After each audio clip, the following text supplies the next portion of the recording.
Olá, eu sou Flávia Bahia e é com muita alegria que estou aqui com vocês hoje para falarmos sobre o direito fundamental à saúde. E nessa nossa aula nós vamos abordar a judicialização do princípio da saúde, seus aspectos críticos, elementos favoráveis, elementos contrários ao controle judicial das políticas públicas. Esse tema de altíssima relevância no meio acadêmico, na vida social e nos concursos públicos. Bem, aqui conosco hoje nós temos algumas alunas, a Isabela, muito prazer, a Jéssica e a Cecília, que estão acompanhando aqui essa nossa aulinha sobre o direito fundamental à saúde. Muito bem, não esqueçam de que se tiverem alguma dúvida, mandem seus e-mails para saberdireito@stf.jus.br. Eu só peço que identifique o professor, no caso sou eu, né, Flávia Bahia, e o tema, né, da nossa aula, Direito Fundamental à Saúde. Vai ser um prazer, né, depois solucionar as suas dúvidas a respeito desse tema. Muito bem, na primeira aula nós conversamos sobre o esboço histórico da integração do direito fundamental à saúde, tanto no direito comparado quanto no direito fundamental brasileiro. Vimos que a saúde passou a fazer parte da história dos direitos fundamentais a partir do início do século XX, com a sua preservação pelo estado do bem-estar social. Aqui no Brasil, o direito à saúde passou a ser assim preservado pela Carta de 1988, porque as constituições anteriores não trouxeram uma preocupação efetiva com esse tão importante direito fundamental relacionado à própria força vital da vida.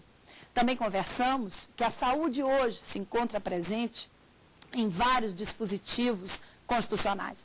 A saúde é um direito fundamental presente no artigo 6º e também é preservada entre os artigos 196 e 200. E foi por meio do artigo 198 que foi criado o Sistema Único de Saúde, referência para a América Latina e para todos os países do direito comparado pela sua excelência formal, ou seja, uma lei importantíssima que traz princípios, que traz regras de universalidade de atendimento, mas que enfrenta um desafio há muitos e muitos anos, o desafio da efetividade. E é sobre isso que nós estamos aqui agora comentando. Vamos falar sobre a efetividade do direito fundamental à saúde, seus aspectos críticos, seus aspectos favoráveis. Muito bem, a saúde é um direito que não se realiza sozinho. O direito fundamental à saúde depende necessariamente de políticas públicas. E sob a ótica dos direitos sociais, o que significa política pública? Política pública é o conjunto de ações governamentais relacionadas a leis, a base constitucional, a atuação do poder público na construção de hospitais, na contratação de médicos, na compra de medicamentos, nas atividades preventiva e de pesquisa relacionada à sua implementação. Muito bem, políticas públicas, numa concepção inicial, numa concepção clássica, estão nas mãos de quais órgãos do poder estatal? Sim, se você respondeu, né, que estão nas mãos do executivo e do legislativo, acertou. O chefe do executivo, no plano federal e nos planos estaduais e municipais, são eleitos para realizar administrativamente as políticas públicas com relação à saúde, com relação aos demais direitos de segunda dimensão. Numa questão legislativa, cabe ao legislador, no plano federal, estadual e municipal, também elaborar as leis necessárias para a realização do direito fundamental à saúde. Mas, infelizmente, meus caros, o que observamos no dia a dia é que a população bate na porta do executivo e muitas vezes não encontra a implementação do direito à saúde. Bate na porta do legislativo e ela também não se encontra muito aberta. E acaba que o judiciário canaliza todas as frustrações populares relacionadas à saúde na modernidade, dando ensejo ao tema a judicialização do direito fundamental à saúde. Um tema extremamente controvertido, mas nós não estamos aqui para trazer certezas, mas para levantar questionamentos sobre esse tema tão importante na atualidade. Bem, quais são as principais críticas e argumentos favoráveis relacionados ao assunto? É esse o ponto da nossa análise agora. Muito bem, a primeira crítica que se faz à atuação do Poder Judiciário na implementação das políticas públicas, sem dúvidas, é a da suposta falta de legitimidade democrática de atuação do Judiciário, porque, afinal de contas, o juiz ele não é eleito pelo povo para participar das políticas sociais. Observem, vamos voltar lá no passado, no conceito de democracia que nos foi dado por Rousseau. A democracia era a vontade da maioria. E para o antigo pensador, a democracia só existiria de verdade se todos os cidadãos diretamente pudessem tomar conta da sua vida social, pudessem manifestar-se diretamente na formação da vontade da sociedade. A democracia para Rousseau não poderia ser uma democracia indireta, representativa, porque a partir do instante em que existissem pessoas eleitas por esse povo, a crise da legitimidade estaria flagrante. E o que é a legitimidade? É a correta correspondência entre a vontade, entre a vontade do povo e o que seus representantes fazem. Essa crise de legitimidade, apresentada por Rousseau há muitos anos e séculos atrás, se mostra completamente atual. Então, a democracia em nenhum instante está relacionada apenas ao voto.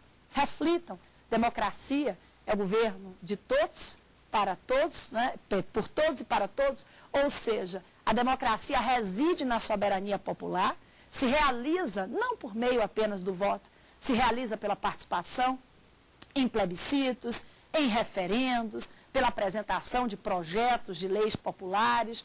A democracia se realiza pelos direitos políticos diversos e não apenas pelo direito de votar, tampouco apenas pelo direito de ser votado. Precisamos primeiro refletir o que é democracia. Nessas bases simples que comentei, já percebemos que a democracia não se esgota no direito de votar. Então, o fato do juiz não ser eleito não o credencia para não participar do processo de integração dos direitos sociais. Ou seja, a responsabilidade do juiz é uma responsabilidade constitucional. Ou seja, ele não fica de fora da integração das políticas públicas pelo simples fato de não ter sido eleito. E quais são os argumentos que nós podemos destacar que só fazem ressaltar a legitimidade democrática dos juízes no controle judicial de políticas públicas omissas ou prestadas de uma maneira indevida? Observem, primeiramente, não podemos deixar de falar do concurso público. Todo magistrado de primeiro grau que vai ingressar na carreira se submete a um concurso público, na forma do artigo 93 da Constituição. Um certame, que em princípio é um certame altamente democrático, que vai permitir que pessoas de classes distintas, de formação distintas, com intelectualidades distintas, possam pelos seus próprios esforços, se disciplinar e alcançar esse tão almejado lugar ao sol. Então, o concurso público traz uma importantíssima base democrática para referendar, legitimar a atuação do Poder Judiciário. Mas, Flávia, existem algumas vicissitudes na seara dos concursos. Bem, como nós sabemos, meus caros, as vicissitudes estão espalhadas em todos os cantos, mas não é por algumas fragilidades que o concurso público perde esse seu valor fundamental presente no artigo 37, inciso 2 da nossa Constituição. Bem, outro argumento de altíssima importância está associado à questão do 5º constitucional. Boa parte dos tribunais brasileiros, assim diz o artigo 94 da Constituição Federal, são formados por membros do Ministério Público e advogados. E o que a Constituição reserva a essas funções? O advogado é função essencial à justiça, é um representante legítimo do povo. E o que dizer, né, do Ministério Público? O artigo 127 da Constituição diz que o MP também é defensor das instituições democráticas. Então, o 5º constitucional, ele traz uma natureza democrática à composição dos nossos tribunais, trazendo o membro do MP e trazendo o advogado na formação da vontade colegiada de tribunais de segunda instância, de tribunais superiores, permitindo, não é, que haja uma democratização ainda maior na sua composição. Mas não podemos deixar de lembrar que também temos uma legitimidade indireta pelo direito ao voto. Quem nomeia os nossos ministros do Supremo? Presidente da República, após a sabatina do Senado Federal. Então, há uma legitimidade indireta do direito ao voto, sem dúvidas, são nomeados por aqueles que nós elegemos. Isso sem falar das fragilidades que o voto tem hoje no país como elemento democrático. Reflitam, temos um processo eleitoral muito mais formal do que efetivo. Boa parte da população brasileira que vota, que participa da formação coletiva, não tem muita informação, não tem educação. Ainda temos, em pleno século XXI, currais eleitorais, manipulação política, e todos nós sabemos que financiamento privado das campanhas e a questão política que hoje se acende, não é, de uma maneira tão importante, passa por um momento de transição, de críticas também imensas. Então, o próprio voto, esse valor importantíssimo, é indispensável à existência da democracia, mas ele não passa livre de críticas diante de um processo eleitoral que é muito mais formal do que material. Agora, independente, né, dessas observações que fizemos, qual é o argumento-chave para defender a legitimidade democrática do Poder Judiciário na implementação de políticas públicas omissas ou políticas públicas que estejam mal prestadas, que não tenham sido elaboradas e cumpridas na forma constitucional? Bem, Alexis, um jurista alemão muito importante, defende a jurisdição constitucional argumentativa, a representação argumentativa. E o que é isso? Nós temos na Carta de 88 uma responsabilidade ainda maior para os nossos juízes, do 1º grau até o Supremo Tribunal Federal. E para tentar suprir um pouco essa suposta falta de legitimidade pela ausência do voto, é importante destacarmos essa jurisdição constitucional argumentativa, essa representação argumentativa. Ou seja, o juiz fundamenta a legitimidade da sua decisão na fundamentação. É ali, conforme diz o artigo 93, inciso 9º da Constituição. É ali que deita as raízes da argumentação da decisão judicial. É ali que o juiz expõe qual é a base de proteção, com base em qual princípio, inciso, a linha, parágrafo, qual é a regra que defende o direito fundamental à saúde. É na fundamentação da sua sentença que o juiz respalda a sua atividade democrática. Ou seja, as sentenças, elas não vêm apenas, né, das nossas mentes, as sentenças, elas vêm de um ordenamento jurídico posto e altamente excepcional. Um ordenamento principiológico, um ordenamento em que se prevê regras como nunca antes na história nacional. A Lei 80, a Lei do SUS, a Lei 8.142 de 90, que também complementa a Lei do SUS, são leis importantíssimas, que estabelecem regras objetivas. Aliás, até o orçamento público, de acordo com a nossa Constituição, deve observar uma série de princípios que se encontram presentes expressamente no texto constitucional. Então, a responsabilidade do juiz, não é, para tentar suprir esse suposto déficit democrático é com boa argumentação jurídica. E, aliás, boa argumentação jurídica não falta na nossa Constituição, que, como dissemos, inclusive, não é, na aula passada, traz o direito fundamental à saúde na sua mais ampla proteção. O direito fundamental à saúde no plano material, com declarações, não é, constitucionais que imprimem o sentido legal à sua existência, e também uma proteção com garantias fundamentais. O mandado de segurança coletivo, o mandado de injunção, a ação direta de inconstitucionalidade por omissão, a ação civil pública, a arguição de descumprimento de preceito fundamental, são algumas das ferramentas encontradas na Constituição de proteção, de preservação ao direito fundamental à saúde. Então, o juiz não julga apenas, não é, com o seu sentimento ideológico de justiça. O juiz julga de acordo com o que se encontra na lei, com princípios e regras presentes na Constituição e no ordenamento infraconstitucional, que respaldam a sua atuação.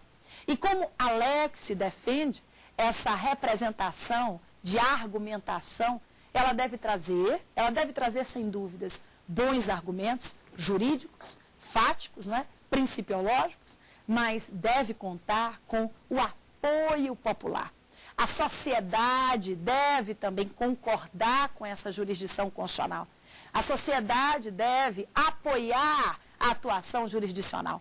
E sim, é claro, na seara da saúde, ainda bem, né? São tantas as decisões importantes, tantas as decisões que agregam valores importantes à saúde. Então, acredito que esse suposto déficit democrático, pela ausência do voto, já tenha sido suprido pela Constituição e pelos nossos juízes constitucionais, que receberam responsabilidades inúmeras pela nossa atual Constituição.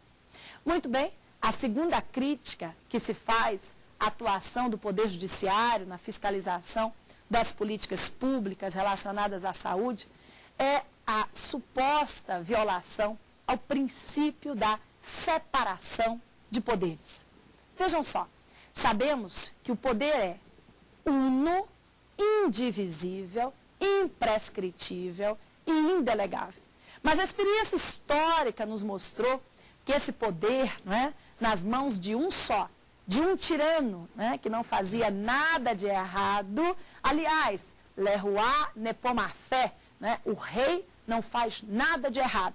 Essa visão de que o rei não fazia nada de errado, obviamente que precisou ser ponderada ao longo dos anos, dos séculos, e passamos de um Estado absolutista, em que o rei representava e personificava a figura do Estado, para Estados governados pela lei. Estados governados pela lei. E o poder, que é uno, indivisível, imprescritível, indelegável, precisou ser compartilhado, exteriorizado por funções distintas. Funções no Executivo, no Legislativo e no Judiciário. Mas vejam, meus caros, o próprio Montesquieu, em O Espírito das Leis, já trouxe a importância de que cada poder, ou que cada função do poder político, além de realizar as suas atividades típicas, por exemplo, do Executivo administrar, do Legislativo legislar e fiscalizar, e do Judiciário julgar, eles precisariam se relacionar numa visão simbiótica, harmônica, autocontendo o poder entre si, ou seja, num sistema simbiótico de freios e contrapesos, limites recíprocos entre as funções do poder político. Então, apesar de ser responsabilidade do legislador a função legiferante, do Executivo a função administrativa e do Judiciário a função jurisdicional, sem dúvidas, como estão num sistema simbiótico de freios e contrapesos, cabe a cada uma das funções corrigir a omissão da função alheia. Aliás, a própria declaração francesa de 1789 já dizia que não há Constituição onde não existir direitos fundamentais e separação de poderes. Não há Constituição onde não existir direitos fundamentais e separação de poderes. E aí fica a pergunta, o que fica a serviço do quê? São os direitos fundamentais que devem estar a serviço da separação de poderes? Não. É a separação de poderes que está a serviço dos direitos fundamentais. Então, em caso de omissão, em caso de má prestação, cabe, de acordo com a nossa Constituição, o controle judicial, é claro que com os limites que vamos conversar, sem excessos, ponderando, porque as nossas necessidades são infinitas, os recursos orçamentários completamente escassos, mas sim, cabe ao juiz constitucional, não se omitir do dever de cumprir a nossa Constituição. Então, em princípio, não há também ofensa ao princípio da separação de poderes se a atuação estatal, jurisdicional, estiver bem fundamentada, estiver analisada e ponderada à luz de princípios que nós vamos conversar ao longo das nossas aulinhas, princípio do mínimo existencial e da reserva do possível. Outra crítica que se faz com muita frequência à atuação do Poder Judiciário está relacionada a uma suposta falta de técnica, falta de conhecimento teórico a respeito do direito fundamental à saúde. Vejam bem, de fato, os nossos juízes não são especializados, na sua maioria, nas ciências médicas, não são doutores no biodireito.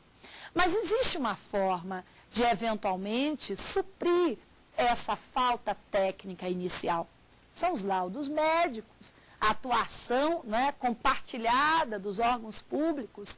Sim, as sentenças, elas precisam vir baseadas em laudos, em perícias. Deve-se evitar, como destacou o próprio ministro Gilmar Mendes, na suspensão de tutela antecipada 175, devem-se evitar medicamentos que não estejam aprovados pela Anvisa, o nosso órgão de vigilância sanitária. Deve-se evitar medicamentos que não contem com uma comprovação científica. Deve-se evitar medicamentos importados se os nacionais satisfazem aquela demanda. Deve-se evitar o acréscimo, a mudança da lista de medicamentos apresentada pelo SUS pelas ações individuais. Sim, é importante que se favoreça as mudanças das listas de medicamentos nas ações coletivas. Vocês sabem que nós temos 3 formas de tutela, A individual, a coletiva e a abstrata, no controle concentrado de constitucionalidade. A técnica individual é resolvida por meio das ações individuais, como o mandado de segurança, como a ação popular, a ação ordinária de obrigação de fazer. A tutela coletiva é trazida pela ação civil pública, é trazida pelo mandado de segurança coletivo, pelo mandado de injunção coletiva, eventualmente. E a tutela, na via abstrata, é trazida pelas ações do controle concentrado. A ação direta de inconstitucionalidade, a arguição de descumprimento de preceito fundamental, a ação direta de inconstitucionalidade por omissão, são alguns dos instrumentos presentes na nossa Constituição, na tutela judicial desses direitos. Então, meus queridos, sem dúvidas, é importantíssimo que as mudanças das listas sejam feitas por meio das ações coletivas, seja por meio de uma ação civil pública, ou seja, inclusive, por meio de uma ação do controle concentrado abstrato, porque a discussão ela precisa também ser coletiva. É nesse ponto que o juiz vai ponderar, o juiz ou o tribunal, vai ponderar os demais argumentos relacionados ao assunto. Nas ações coletivas, nós não podemos esquecer da existência do amicus curiae, o amigo da corte, o amigo da boa decisão. O amicus curiae é importantíssimo para socializar, para democratizar o debate relativo à nossa jurisdição constitucional. Quem é que pode atuar como amigos curi? Qual é a sua importância na defesa do direito fundamental à saúde? Bem, podem atuar organizações não governamentais, associações, sociedades em geral, sindicatos, que tenham algo a acrescentar, apresentando memoriais, perícias, dados estatísticos, socializando o debate sobre o tema. Não esqueçam que o Supremo realizou em 2009 audiência pública na seara da saúde. E a audiência pública é outro canal extremamente democrático para afinar o debate entre a Corte Constitucional e a sociedade. Então, essa questão, né, de uma suposta ausência de conhecimento técnico não é um obstáculo à concretização dos direitos sociais. Porque, apesar de o juiz não ser formado nas ciências médicas, ele recebe o apoio dos médicos, o apoio da população, o apoio dos estudiosos no tema, e democratizar o debate com relação ao direito fundamental à saúde é uma questão de sobrevivência para a efetividade da nossa própria Constituição. Outra crítica feita também com relação à atuação do Poder Judiciário, a microjustiça em desfavor da macrojustiça. Vejam só, nós conversamos na aula anterior que a saúde participa de todas as gerações de direitos fundamentais. A saúde é um direito de primeira geração porque se relaciona à vida propriamente dita. É de segunda porque exige-se prestações positivas para a sua implementação. E é de terceira porque, afinal de contas, o direito fundamental à saúde se destina a várias pessoas. As coletividades, elas são indeterminadas. Então, é claro que a tutela do direito fundamental à saúde não pode ser feita apenas na via coletiva. A saúde pode ser defendida pelas ações individuais e também coletivas. Quanto à microjustiça ou à macrojustiça, particularmente acho que a Constituição não escolheu uma única forma de fazer justiça. Quando o artigo 196 diz que saúde é direito de todos e dever do Estado, significa que é direito de todos nós, individualmente considerados e coletivamente também analisados. Então, é claro que as ações individuais, elas podem também questionar medicamentos, é o dia a dia da atuação do Poder Judiciário. Mas, por outro lado, nós não podemos transformar, é claro, o Poder Judiciário como sendo mais um órgão, né, de distribuição de medicamentos.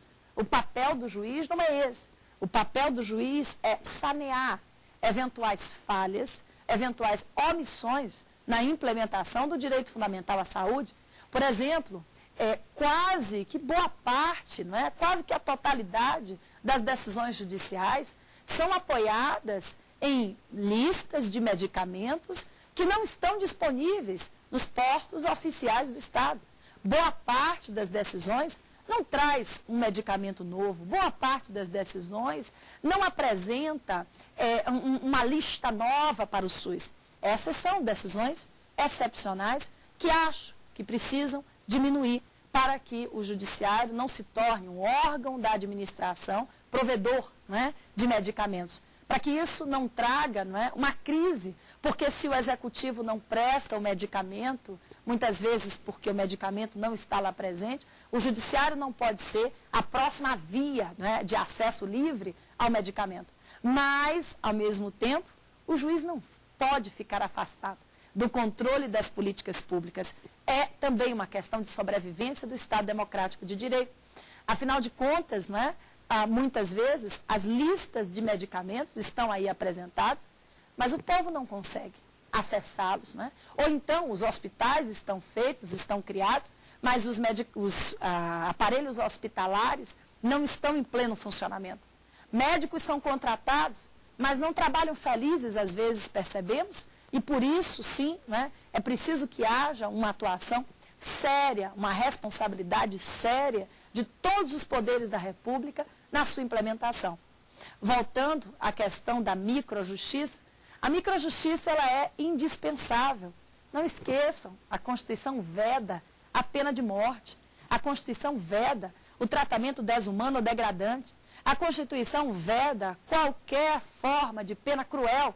Então, sim, o indivíduo que precisa daquele medicamento para viver, o indivíduo que precisa, não é, da prótese, o indivíduo que precisa realizar uma cirurgia de emergência, o indivíduo que precisa daquele medicamento de altíssimo vulto, que ele não tem como custear, ele não pode, né? Ele não pode deixar de procurar o Poder Judiciário. Agora, é claro, e como vamos trabalhar com mais detalhes, é preciso sempre ponderar. São vários os princípios de efetivação dos direitos.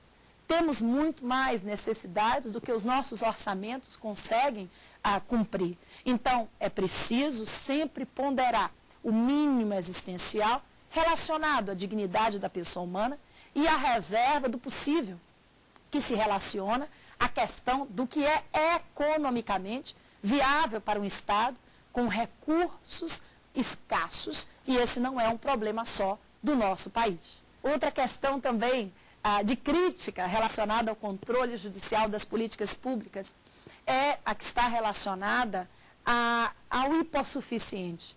Muitos entendem que as demandas judiciais não são propostas apenas por pessoas, né, que realmente precisam da atuação do Estado. O hipossuficiente no seu sentido clássico, o morador de rua, aquele que não trabalha, aquele que realmente não tem como prover, não é, para a sua família, nem para si mesmo, os direitos básicos, não é, da cidadania. Particularmente, eu acho que o conceito de hipossuficiente é um conceito aberto. O hipossuficiente não é unicamente quem não trabalha, quem não tem, não é, uma moradia, quem vive, não é, em situação, não é, péssima de mera sobrevivência. A classe média brasileira enfrenta situações de hipossuficiência, é claro, porque nós estamos falando de medicamentos de altíssimo vulto, muitas vezes. Medicamentos, né, para tentar amenizar o sofrimento de doenças como câncer, o HIV, são medicamentos que a classe média não consegue suportar. Nem a classe média privilegiada, em que pai e mãe trabalham, né, tem a sua moradia própria. Então, isso cabe sempre ao juiz avaliar se a hipossuficiência está comprovada. Não porque quem demanda é apenas uma pessoa com grau de instrução baixo, uma pessoa que não tem estudo, mas é verificar se naquele caso a pessoa realmente é hipossuficiente para, né, receber a demanda. Outra questão importantíssima que se relaciona ao tema, outra questão importantíssima, é a observância, em primeiro lugar, da lista do SUS. É a observância das políticas estatais que já foram realizadas. Porque a Constituição deixa claro, no artigo 196, que a saúde é direito de todos e dever do Estado. E que será realizada perante, não é, a todos os poderes da República, mas é claro que as escolhas essenciais devem ser feitas pela administração. Agora, não esqueçamos que, voltando à questão da microjustiça e da macrojustiça, a justiça, ela não é uma justiça apenas determinada a uma classe social. A justiça, segundo a Constituição, ela deve se estender a todas as pessoas. Então, é preciso, sim, comprovar a situação da hipossuficiência, mas particularmente não acho que nós podemos falar que somente a elite, assim considerada criticamente falando, está, né, demandando ações judiciais. Até porque as filas das defensorias públicas no Estado nacional, né, estão lotadas de pessoas que querem acessar o advogado público para ter o seu medicamento, ter a sua prótese, ser internado, enfim. O tema é de imensa complexidade social. Sem dúvidas, é um tema do momento, principalmente pelas críticas relacionadas à suposta falta de legitimidade do Poder Judiciário na implementação das políticas sociais. Particularmente, acho que a Constituição não trouxe escolha para o juiz. É o juiz que se responsabiliza desde o artigo 2º da Constituição, quando o texto diz que são poderes da União, independentes e harmônicos entre si, o legislativo, o judiciário e o executivo. Nesse dispositivo, nós temos de plano o sistema de freios e contrapesos, de limites recíprocos entre os poderes. É um artigo combinado com o artigo 1º, inciso 3, que diz que a dignidade da pessoa humana é o fundamento axiológico desse Estado democrático de direito. Então, a Constituição, ela não traz apenas, né, declarações comezinhas de direito. A Constituição traz normas imperativas. E não podemos, meus caros, né, deixar de lembrar que a Constituição trouxe responsabilidade a todos os poderes. Quanto ao Poder Judiciário, volto a destacar o artigo 5º, inciso 35, ele é crucial. O princípio da inafastabilidade do controle jurisdicional trouxe maiores responsabilidades ao juiz. E o juiz, ele não decide apenas com a sua ideologia. Na verdade, eu acho que a ideologia já se encontra no texto constitucional. A vontade de mudança, a vontade de transformar a sociedade, a vontade de implementar a justiça social é espalhada, não é, no texto da Constituição. A Constituição foi feita, já dizia Ulisses Guimarães, com o sopro da rua, com o sopro da mulher, o sopro do trabalhador, o sopro do doente. A Constituição é uma efervescência de princípios relacionados ao direito fundamental à saúde. E não cabe de maneira alguma, não é, sob pena, não é, de uma verdadeira frustração constitucional, de excluirmos o judiciário de uma participação sadia, consciente e sempre muito bem fundamentada. Porque é claro que sabemos que os recursos públicos, eles são sem dúvidas, eles são limitados. Os nossos orçamentos públicos não conseguem dar conta de tantas demandas. Mas é claro que decisões bem fundamentadas, decisões que tragam análise do mínimo existencial e da reserva do possível, não podem deixar de ser contempladas. O que seria, né, da população se batesse no executivo, na sua porta, estivesse fechado, na do legislativo também, e se o judiciário não abrisse, né, não abrisse as portas para a integração dos direitos fundamentais. Então, sim, existem críticas principalmente com relação aos excessos, sentenças desprovidas de fundamentação que determinam a compra de medicamentos que não têm um registro na Anvisa, medicamentos que são importados, mesmo tendo os medicamentos nacionais tão bons quanto. Sim, tem sentenças que merecem a sua reparação. E para isso, temos o ordenamento processual, com todas as instâncias recursais. Ou seja, o juiz pode não trazer uma boa fundamentação, o juiz de primeiro grau, cabe ao tribunal reformar, e se não conseguir reformar, cabe ainda aos tribunais superiores analisar o tema e, em última instância, ao Supremo Tribunal Federal. E sobre essa jurisdição constitucional, volto a destacar, os nossos ministros realmente não são eleitos pelo povo, mas não faltam argumentos saudáveis para justificar a sua legitimação na seara da saúde, da educação e dos demais direitos sociais. Eles são juízes constitucionais. É a Constituição que traz a base axiológica principal da sua atuação. Fora isso, sabemos que são nomeados por aqueles que nós elegemos.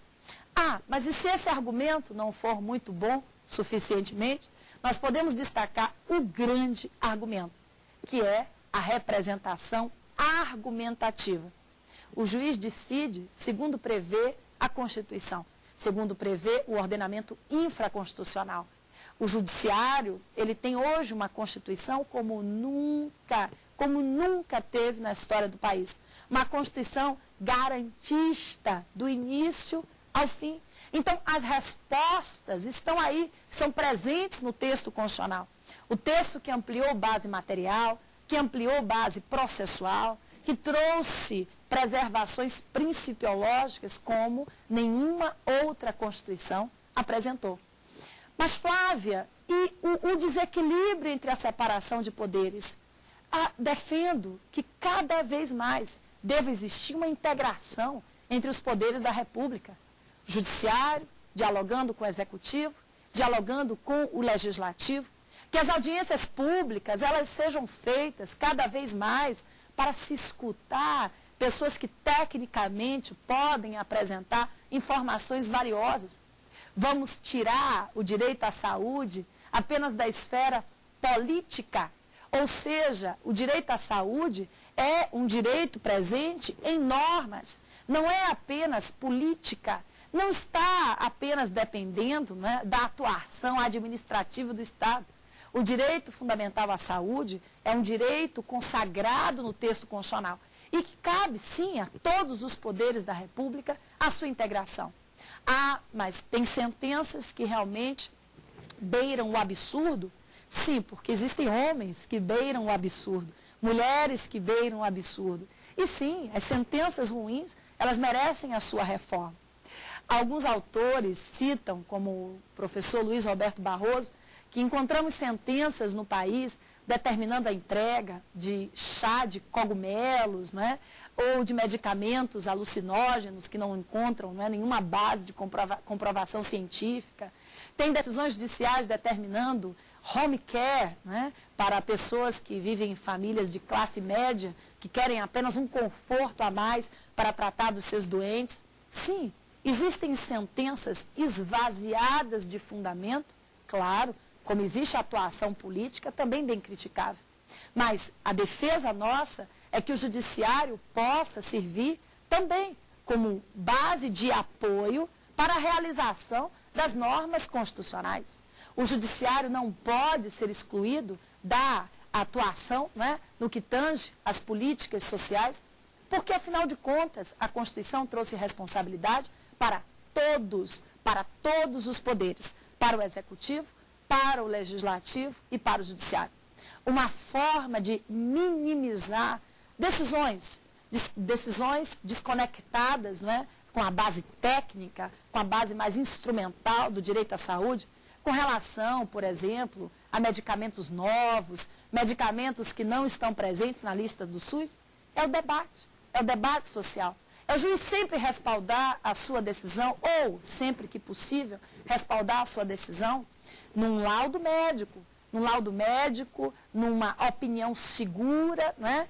Ou seja, medicamentos de alto vulto podem ser concedidos pelo Poder Judiciário? Claro, não há exclusão nenhuma. Inclusive, existe uma política estatal de dispensação de medicamentos excepcionais. Então, o próprio SUS já está ciente de que os medicamentos que a sociedade precisa não são apenas medicamentos para as doenças comuns, porque, infelizmente, a população envelhece e traz, né, com os dias, com o passar dos anos, doenças cada vez mais raras e cada vez, né, mais graves e que precisam, obviamente, de relatórios sempre atuantes. É preciso que a pesquisa nacional esteja lá em cima, sempre atualizando a lista do SUS. Mas o judiciário pode e deve atuar nesse mistério, claro.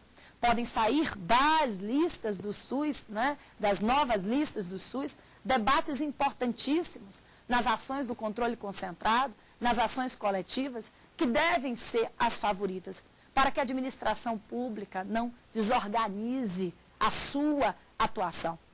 Flávia, mas e com relação às licitações, né? Porque sentenças judiciais, elas determinam a compra, a aquisição imediata do medicamento sem a licitação. Vejam só, nós vivemos o direito da ponderação dos bens jurídicos. O direito não é apenas, não é, uma análise cartesiana. Todo texto de lei pode produzir múltiplas normas distintas. Então, sim, entre a vida humana, assim já disse o ministro Celso de Mello, na DPF 45, entre a vida humana e os interesses da fazenda pública, cabe ao Estado garantir o seu elemento mais precioso, a sua base fundamental, que é o indivíduo, porque se o Estado não conseguir garantir a proteção à vida do indivíduo, ele perde o seu sentido. Então, o que nós defendemos? Uma integração cada vez mais bem feita, um diálogo mais aberto entre o Executivo, o Legislativo e o Judiciário.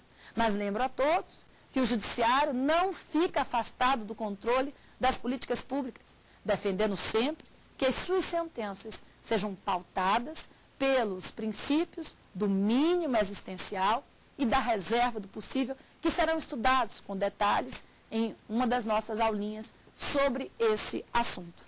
Muito bem. E as meninas que nos acompanham hoje aqui, têm alguma pergunta a fazer sobre o tema? Pois não? A atuação do Poder Judiciário nas políticas públicas é considerada ativismo judicial? Ótima pergunta. A colega nos perguntou sobre o ativismo judicial, tema também do momento, né? Ativismo normalmente nos lembra uma atuação judicial exagerada, uma atuação judicial cerceadora dos demais poderes da República. E a pergunta é, será que a atuação do Poder Judiciário nas políticas públicas relacionadas ao direito fundamental à saúde é uma atuação ativista? Olhem só, dois pesos e duas medidas. Nós temos decisões excelentes, temos decisões que realizam a nossa Constituição, que nos fazem ser orgulhosos, né, de pertencermos a esse país. Mas é claro que existem decisões com qualidade bem questionável, decisões essas que precisam ser reformadas, que precisam ser revistas pelos tribunais. Então eu diria que se a atuação judicial for uma atuação bem ponderada, se o juiz estiver sempre guiado pelas políticas sociais já decididas pelo Estado, pela lista do SUS dentro do possível, porque há medicamentos que são pedidos fora e que precisam ser destacados, acredito que não há ativismo judicial. Acredito que a atuação do Poder Judiciário é uma atuação legítima, porque a própria Constituição trouxe essa sua participação. Muito bem, temos mais alguma pergunta? Sim. A judicialização da política acaba levando à politização do Poder Judiciário? Outra excelente pergunta. A judicialização da política leva à politização do Poder Judiciário? Vejamos, primeiro o que essa pergunta, né, pretende atingir. Será que analisar a política, decisões que devem ser tomadas em princípio, no ambiente daqueles que foram eleitos pelo povo para decidir a seu respeito, no ambiente do Executivo e do Legislativo. Analisar a política, questões relacionadas ao dia a dia da atividade estatal, sob as lentes do direito, significa comprometer o princípio da imparcialidade, colocando, né, a ideologia acima do direito. Eu costumo dizer que todos nós temos um pouquinho que seja, de culpa, não é? Porque, afinal de contas, assistir, né, um ser humano dormindo na rua, catando lixo, um ser humano com fome, com sede, mal vestido, um ser humano com a sua dignidade comprometida, realmente doloroso. Mas será que o juiz ele julga apenas com base na sua ideologia? Será que hoje nós não temos uma Constituição excelente, uma Constituição que traz toda a base, toda a instrução para a sua atuação?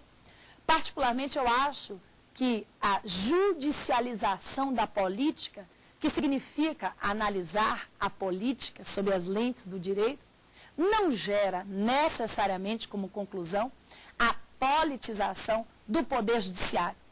Autores como Habermas e Dworkin chegam a dizer que há questões sensíveis ao voto. E dentre as questões sensíveis ao voto, nós temos, normalmente, questões relacionadas à política. Sim, cabe àqueles que nós elegemos decidir as questões políticas. Mas será que em caso de uma decisão mal feita, em caso, pior ainda, de uma omissão, será que o judiciário pode se afastar? Na minha opinião, se o judiciário ficar afastado das políticas sociais, nós estaremos negando o Estado democrático de direito. Então, tem sentenças em que a ideologia se apresenta na frente do direito? Tem. E essas sentenças merecem ser reformadas. As sentenças quanto ao controle das políticas públicas devem ser sentenças conscientes, sentenças, né, conhecedoras da realidade social. Porque sim, vivemos num país que se diz em desenvolvimento e que muito que se encontra na Constituição não se encontra na realidade do povo. Aliás, muito do que se encontra na Constituição, muitos não conhecem porque não sabem, né, ler e escrever, ou passam por uma situação, né, de analfabetismo básico ou alfabetização, né, extremamente deficiente. Então, particularmente, entendo que a judicialização da política não leve necessariamente a um comprometimento da separação de poderes. Tá certo? Muito bem, nós vamos agora fazer um resumo da nossa aula de hoje, uma síntese do que foi aqui conversado. Políticas públicas. No que as políticas públicas se relacionam com o nosso tema, direito fundamental à saúde? Bem, a saúde, que se encontra no texto da Constituição, não se realiza sozinha. A saúde precisa ser instrumentalizada, precisa ser defendida pelo Legislativo e pelo Executivo, principalmente.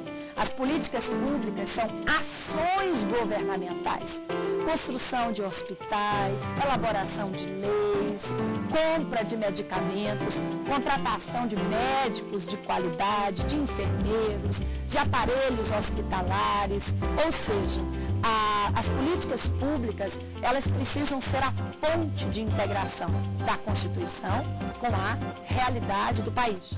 Agora, a questão que se opera na atualidade é, muitas vezes, as políticas públicas não são realizadas da maneira devida ou são realizadas, né, de uma maneira completamente desconectada com o que prevê a Constituição.